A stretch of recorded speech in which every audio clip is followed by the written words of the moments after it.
Kurt is with us in Kansas City. Hi, Kurt. How are you? Good. How you doing, Dave? Better than I deserve. What's up? I had a question for you. I have a home mortgage of about $220 at 2.75. We also have a fair amount of money saved.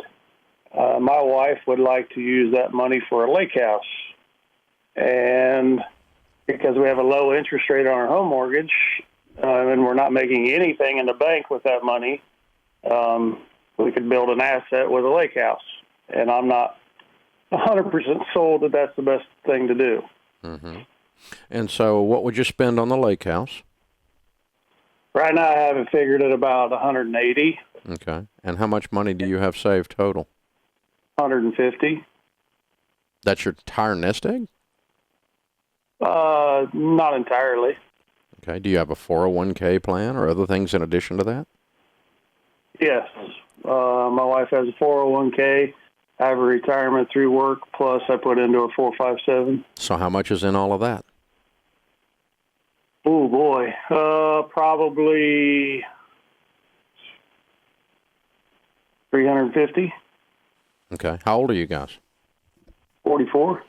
All right. What's your household income? 250. 250? Yes. Okay. How long have you been making that? Oh, maybe 3 to 5 years. Okay. You're killing it. Congratulations. Thank you. You've not been saving a ton considering how big your income is, and you're behind on your retirement. So I've got a lake house. I love a lake house. And so I'm a huge proponent of buying a toy when you can afford to buy a toy. And that's what it is. Because it's not going to make you money, except it might go up in value, but you're probably not going to sell it. So it's not really going to matter. It's basically money that's parked there for fun. The good news is it's parked in fun that's going to go up in value, not fun that's going to go down in value. So that's where you said we build an asset. But you don't build an income-producing asset. It's not going to help you with your retirement goal. Right. And you know, so if you were to do this, number one, you would have to pay cash for it.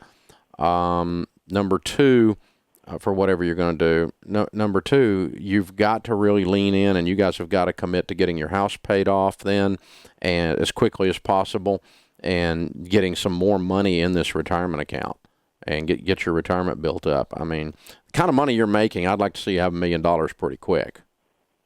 Right. So would I. And that's would be my goal. And so if you'd called me up and said I have $1 million in my 401k, my house is paid off, this would be a no-brainer. You'd build the lake house. Right now, it's kind of on the bubble, and I'm not sure I would.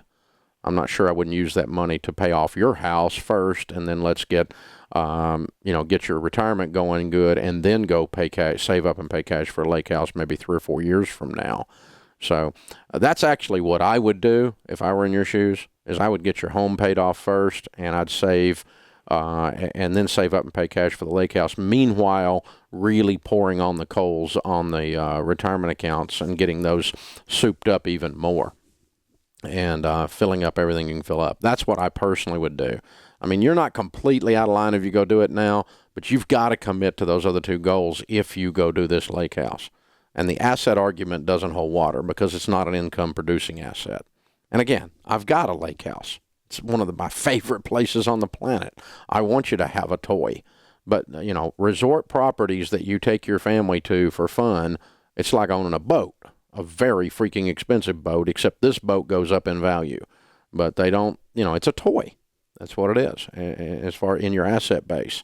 And there's nothing wrong with toys, but toys have their place. And when do you buy a toy? Well, I don't buy a toy like that till my house is paid off. And until I've got my retirement stuff really rocking, you're a little behind, not bad. So I'd like to see you do some more there and get the house paid off before you did it. That's what I would do. But again, if you'd go ahead, I'm not going to yell at you for that. I wouldn't call you stupid or something like that. But if you do, then the only way you would be stupid if you don't commit to turn around paying off the house as quick as possible and pay cash for the lake house and turn around and pay off the, and soup up retirement. So before or after the lake house. Hey guys, thanks for watching. If you enjoyed this video, click the subscribe button to get the latest content and check out these other great clips from the show. You can do this. You know, that really is the message. Whether you've got $270,000 in student loan debt or $27,000, whether you've got a $50,000 income or a $500,000 income,